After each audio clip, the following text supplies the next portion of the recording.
E agora a gente vai aprender um pouquinho com os nossos colegas ali do setor de compras. Sibeli, Ricardo, por favor. Irão implementar para a gente aspectos de processo de expressão.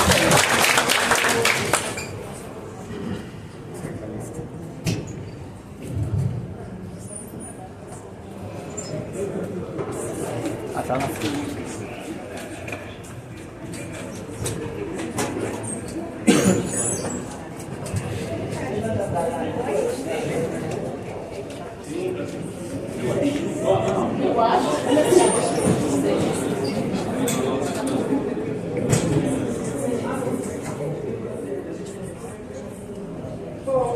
Boa tarde a todos, meu nome é Sibeli, eu sou aqui com o Ricardo e a gente vai falar sobre o manual do fornecedor da Sanasa.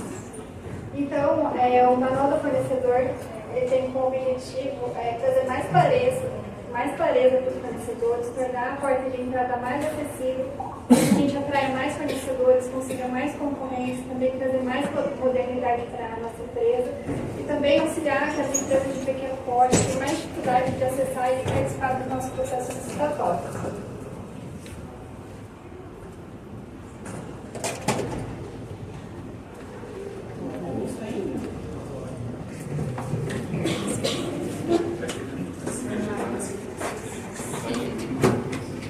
Bom, então a gente, para só uma brincadeira, né? A gente que trabalha na Sanasa, a gente é frequentemente abordado com perguntas sobre ligação, pagamento, contas, né? Mas também perguntam pra gente como que eu faço para vender para a Sanasa. Então aconteceu uma situação comigo e de fato deve acontecer também com vocês. Então se eu fizer essa pergunta para vocês, o que vocês responderiam, né? A gente tem que entrar num detalhamento técnico que ia tomar um tempo. A gente recebe ligações todos os dias com vários questionamentos. Então, por isso que a gente fez esse manual do fornecedor, tentando deixar mais claro. Ele é bem simples e bem acessível a todos. Foi? É o outro lado. Abaixo? Então, a gente fez uma atualização do nosso portal, na toda a parte de compras. Então, se alguém fizer hoje essa pergunta para vocês, vocês podem responder, consulte o manual do fornecedor que está disponível lá no nosso site. E eu vou passar um pouquinho a estrutura dele bem rapidamente. Ele é dividido em duas partes. Então, a primeira parte falando como que o fornecedor, antes dele se tornar um fornecedor da Sanasa, o que ele precisa fazer, e depois que ele se torna um fornecedor, o que ele pode consultar, o que vai ser útil para ele. Então, a primeira parte é como ele se cadastrar na Sanasa. Então, ele se cadastrando na Sanasa, ele vai receber notificações sobre os processos licitatórios que são do interesse dele. Então, eu não vou explicar slide por slide, mas aqui tem um passo a passo e aí ele vai disponível para todos eles. Também, como ele se cadastrar no portal do Banco do Brasil, então, para participar dos processos licitatórios, ele precisa ir até uma agência, levar alguns documentos, então aqui vai ter os links para que ele acesse a documentação necessária e o passo a passo também tem a cartilha de como que ele vai participar do nosso processo. Aí também a gente mostra onde ele pode consultar as nossas licitações, as licitações que já ocorreram e as que vão ocorrer ainda. A gente destaca, também difícil de ver aqui, mas alguns aspectos importantes de cada processo, como vai ser a data de abertura, o código da licitação, o identificador do Banco do Brasil, o pregoeiro responsável com quem ele vai tirar as dúvidas dele. E aí, como eu faço, né, então, para ver as próximas licitações da Sanasa? Semanalmente, a gente atualiza o calendário de licitações, contém todas as licitações que irão acontecer. Aí pode verificar se tem alguma que é interessante para ele.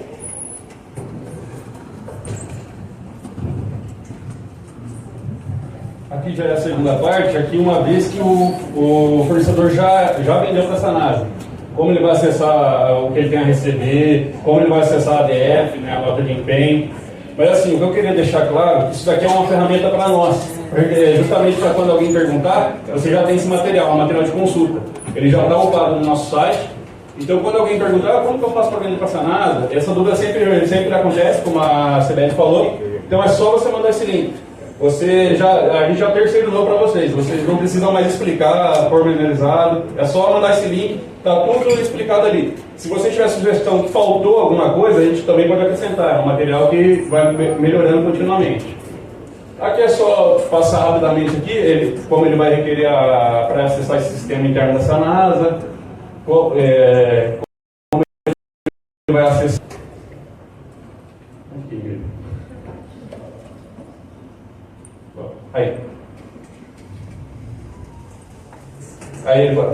Isso aqui, para vocês que já requisitaram alguma compra, o fornecedor às vezes liga perguntando como ele vai acessar. A gente já quando ele vai receber o pagamento, a gente já colocou isso também lá no manual. Então, para você que é requisitante e o fornecedor vem com a dúvida, ou para alguém que pergunta para você como vender para a Sanasa, está tudo nesse manual. É só mandar o link. E eu gostaria só de enfatizar aqui essa parte aqui, que é a aplicação. No nosso caso aqui, como a gente pode aplicar isso? A gente já aconteceu de a gente precisar enviar já. O pessoal lá do Almoxarifado já enviou esse manual para o pessoal acessar. A gente no LinkedIn constantemente é perguntado, principalmente porque a gente coloca lá que trabalha em compras da Sanasa, então constantemente a gente é abordado no LinkedIn e em outras redes sociais. E a gente já está enviando esse link para a pessoa saber. E é mais nesse sentido que fica bom para vocês aqui, que é um material de consulta que vocês podem enviar assim que for perguntado. Hoje vai ser uma dobradinha, 2 materiais de consulta. Esse foi o Pro Fornecedor. E aqui ele feliz que vendeu para a Sanasa. Quem comprou aqui, o operador. E assim, agora a gente vai falar do requisitante. Que aí, para quem precisa solicitar a compra, a gente também fez um guia.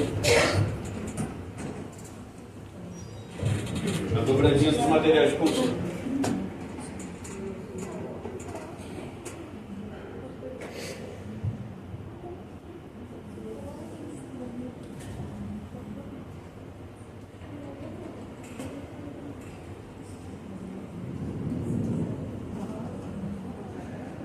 Tem mais tempo agora. Volta o timer, né? Eu tenho que dar primeiro.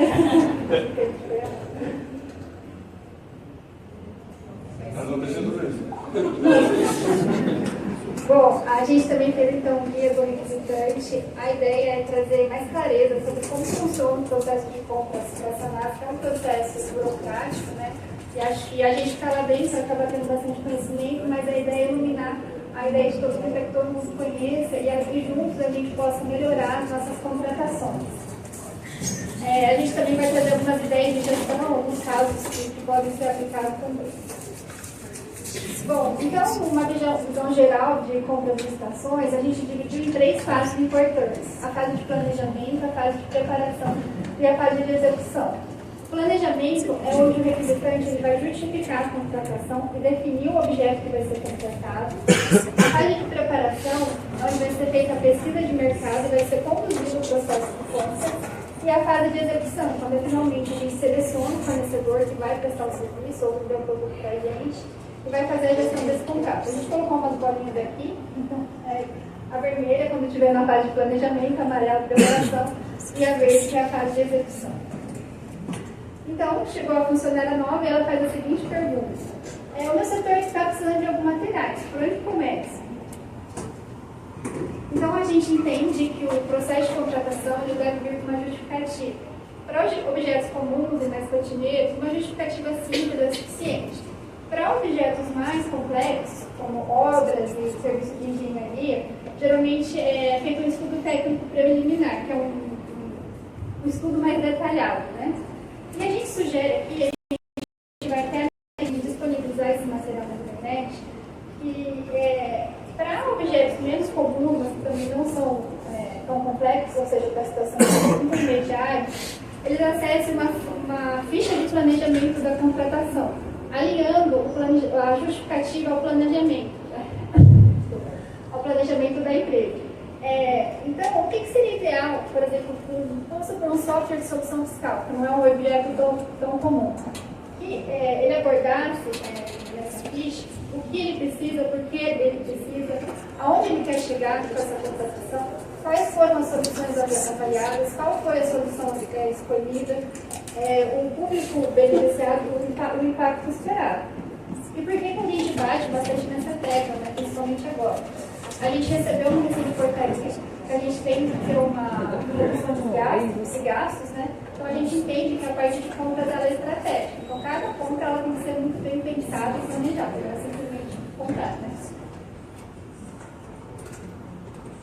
Aí, cortou o título aí. A gente fala da justificativa das compras diretas, então tem uma situação, exceção, né?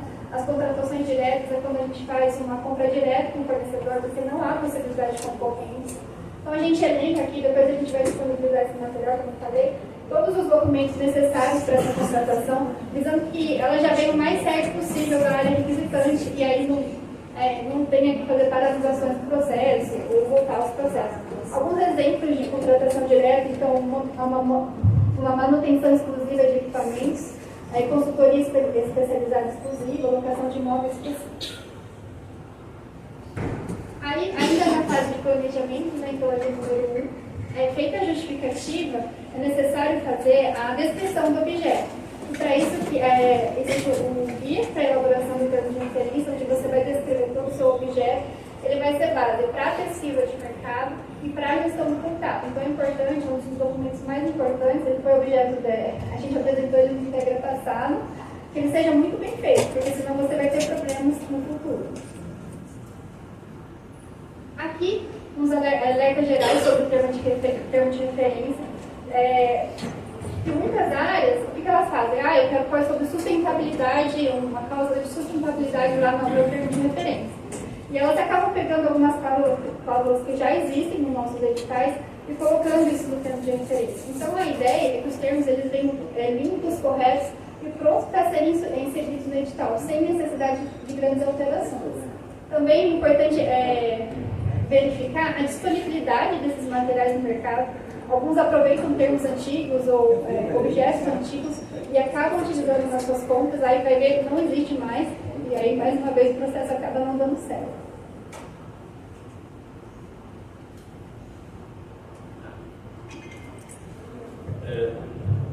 A ideia desse material é justamente quando você, o seu setor precisar requisitar algum item, você consultar. É um guia. Então, de repente, você está com uma dúvida e ali vai ser sanado. Ou então, a gente deixou várias sugestões também do que pode ser feito, algumas ideias. Então, ali também você pode captar alguma ideia para uma futura contratação. Aí a gente fez essa brincadeira aqui no meio. Então, não é moleza, só jogar IA. Você coloca lá o que você precisa, joga no GPT. E aí a gente deixa, lá no guia também a gente deixa essa reflexão aqui e esse cuidado que tem que se ter com a IA. Primeiro, para esse seu termo ou essa sua requisição não ficar muito prolixa. A IA geralmente joga um texto gigante e na verdade com 2 linhas você matava. Então tem que tomar esse cuidado, generalidade, porque se você quer um material que vai atender, você tem que ser específico. E cuidado com informação inverídica, sobretudo a parte normativa. Então a gente usa a IA, mas confere, faz análise crítica antes de passar esse material para frente. Para a gente não ter, pra gente não ter que ficar filtrando lá quando chegar no setor de compras. Você já vai comprar o seu material, vai chegar certinho como você solicitou.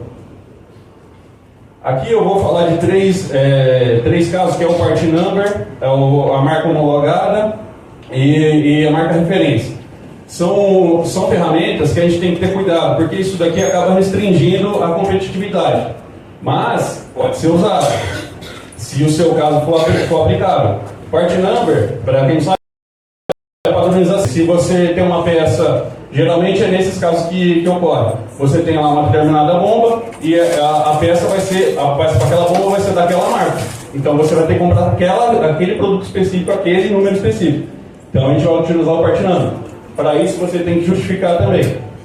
A marca referência, você pode utilizar, sobretudo se for um material de difícil para você elaborar os requisitos. Então você coloca uma marca referência, mas é importante dizer que aqui não é obrigatório ele ofertar aquela marca. Se ele ofertar um que atende, ele vai ser comprado. Então é só uma ferramenta para, se for difícil você levantar esses requisitos, né? Então você coloca lá a marca referência para o mercado ter aquela referência, é para isso.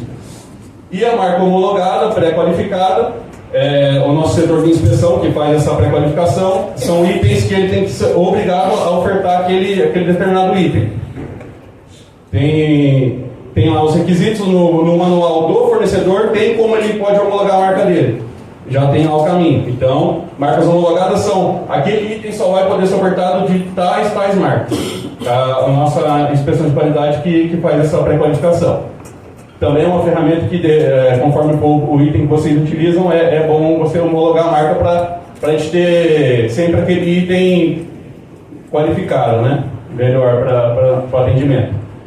Saímos da fase entramos na fase de preparação, saímos do planejamento e entramos na preparação. Aqui começa-se com a pesquisa de mercado. Qual que é a dica que a gente já deixa aqui? A pesquisa de mercado é feita pelo ACB, lá o nosso banco de preços, e ele segue todas as normativas necessárias para fazer o preço de referência, que é o preço máximo para aquela contratação.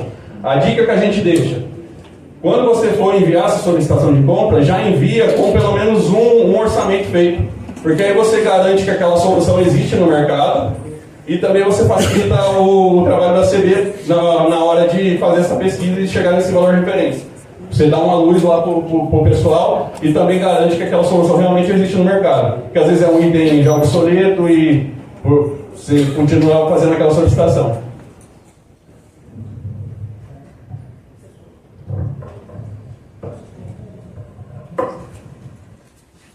Bom, e para abrir uma solicitação de compras, tem um passo a passo? Então, acho que era uma dificuldade dos requisitantes, a gente colocou aqui o passo a passo para abrir a solicitação de compras, que são todos que têm conhecimento de como fazer. Eu não vou passar aqui um por um, mas tem tudo explicado. O importante são alertas. Toda vez que for abrir, falando de planejamento novamente, o sistema ele permite que você consulte o que já foi comprado, verifique o histórico, verifique se o produto, analise o produto, né, para ver se ele é um produto atualizado ou não. Então é importante utilizar essa ferramenta também na hora de tomar a decisão. Bom, o nosso processo, como todos sabem, ainda não é da forma digital, mas a gente aqui faz um lembrete, um passo a passo também, como é possível fazer assinatura eletrônica usando a ferramenta GOV. Então todo mundo tem um CPF, né?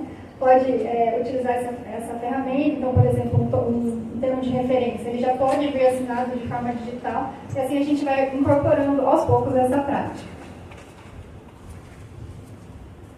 E o que acontece depois que eu abro uma solicitação de compras? Então, abriu a solicitação de compras, o processo vai lá para a nossa gerência e é definida a modalidade de contratação. A maioria dos nossos processos é por licitação, então onde há ampla concorrência.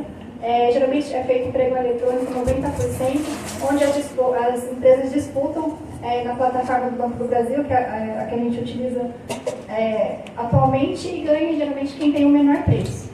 Para obras mais complexas, a gente usa o que a gente chama de licitação, outras empresas chamam de concorrência, mas a gente chama de licitação, para objetos também de maior complexidade. E aí também tem critérios de julgamento diferenciados. Aí já tem uma análise técnica um pouco maior. Aí tem os casos de contratação direta, que são as dispensas de licitação, geralmente utilizadas para valores menores.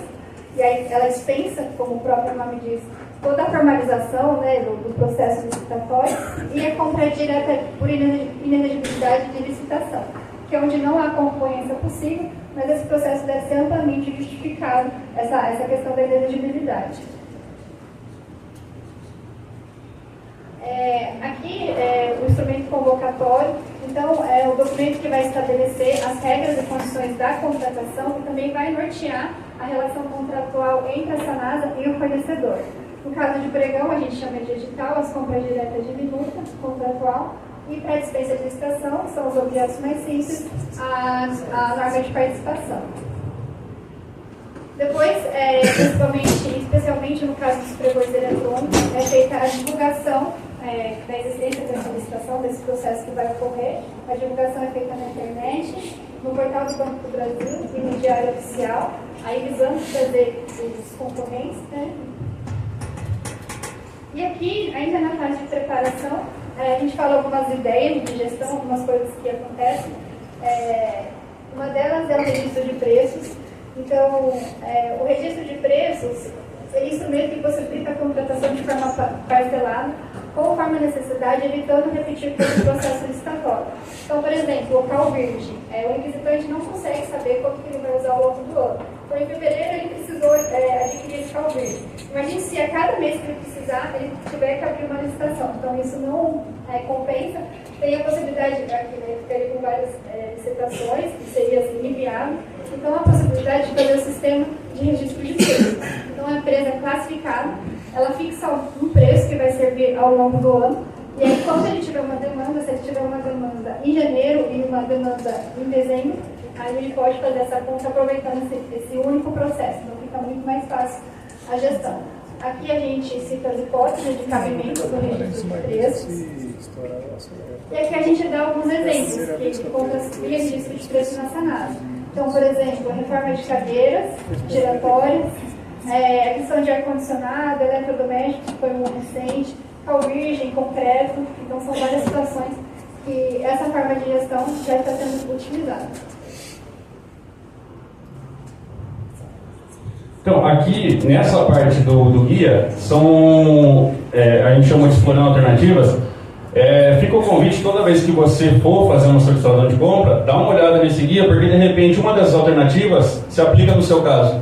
Então eu não vou explicar detalhadamente aqui, mas assim, o credenciamento é uma possibilidade, as empresas são pré-habilitadas, todas que têm condições de fornecer aquele item, é um caso, você pode verificar se aplica no seu caso. Aqui foi uma inovação em gestão que eram vários pequenos contratos, centralizou em uma única empresa, centralizou em um único contrato, de repente é uma alternativa lá para vocês, no setor de vocês. Aqui a diferenciação de contratação, aqui é mais no caso de obras, quem solicita obras, a contratação integrada e a semi-integrada. Rapidamente aqui a integrada, a execução fica todo para o fornecedor, então ele vai fazer projeto básico, projeto executivo e executar a obra. Já na semi-integrada, a Sanasa tem um papel mais ativo no início. Ela dá os pré-requisitos já de como vai ser a obra. Ela vai fazer esse primeiro plano, o projeto básico. Então, fica lá o convite para vocês darem uma olhada. Aqui já é o início da seleção, já vamos partimos para a execução. Que a gente vai selecionar agora o fornecedor. Então, nessa parte aqui, essa é a carinha da disputa. Então, aqui o pessoal vai dando lance e no caso do preço mais baixo, se for essa a forma de disputa, vence quem der o valor mais baixo daquele material. E ali a parte de habilitação, toda a documentação, tem tudo lá para vocês darem uma consultada. Eu vou entrar aqui e vou explicar rapidamente só sobre os critérios de julgamento, quais são trabalhados. Menor preço, é o pregão, é o clássico, é o leilão invertido. Ganha quem ofertar aquele item pelo menor valor. E alienação, no caso da Sanasa, a gente aliena sucatas, aliena óleo, então vende, né? Então a gente faz também aqui os leilões, que é quem paga mais vai levar. Julgamento pelo maior retorno econômico, esse é interessante. Então a empresa vai fazer um projeto para a Sanasa economizar em algo, ou ganhar mais dinheiro em algo. Então ele vai ganhar baseado na economia que ele trazer, certo? Então se ele for trazer uma economia de 100 mil para a Sanasa, e lá no edital está considerando que ele vai ganhar 10%, se ele trouxe 100 mil para a Sanasa de economia, ele vai ganhar 10 mil reais. É assim, o contrato, o edital, o instrumento convocatório é todo baseado nisso. Combinação técnica e preço, aqui não é só o preço que vence, é técnica e preço. Então, se ele demonstrar uma capacidade técnica melhor, ele vai vencer. Ele entra na ponderação ali, não só o preço. O preço é a capacidade técnica. Maior desconto, aqui é parecido com o menor preço, mas a Sanasa já define o valor base. Então, a Sanasa define 100 mil, e aí ele vai dando desconto. Não. Eu consigo vender por 90 mil, então ele dá 10% de desconto, e assim vai. Também em lances sucessivos. E aqui, finalizando, que volta para vocês, que é a gestão do contrato. Então, por fim, a parte de gestão do contrato é designado, né, depois de feita a contratação, o fornecedor fica responsável por acompanhar os prazos da vigência, monitorar as etapas da execução, atestar as ocorrências, propor ajustes ou alterações e atestar a entrega final. A gente deixou o link, aqui no caso do registro de ocorrências, tem a SAC-F, modelo de SAC-F, onde, identificada alguma falha na contratação, deve ser proposta, descrita essa falha e proposta, falado qual que é a ação corretiva que deve ser feita. Então é importante esse documento que consolida todos os documentos, todas as ferramentas que a gente tem do início ao fim do processo de compras. Aí só um panorama, né, mais ou menos o que a gente falou no começo, dividindo aqui as fases, né, o planejamento, a preparação e a execução. Então é importante que na fase de planejamento e na preparação seja tudo muito bem feito, porque é bem provável que na fase de execução você vai, de fato, né, a árvorezinha ali, colher bons frutos, né? Vai ter um resultado aí bem saudável para a nossa empresa. Aí, por fim, a nossa requisitante ficou feliz de receber o material, não teve problemas, não ligou xingando a gente lá no canto. É isso, né? Aqui é toda a legislação consolidada para que vocês tenham acesso. Esse vai ser um material de consulta e vai ficar na intranet porque é uma consulta interna, né? É para os requisitantes.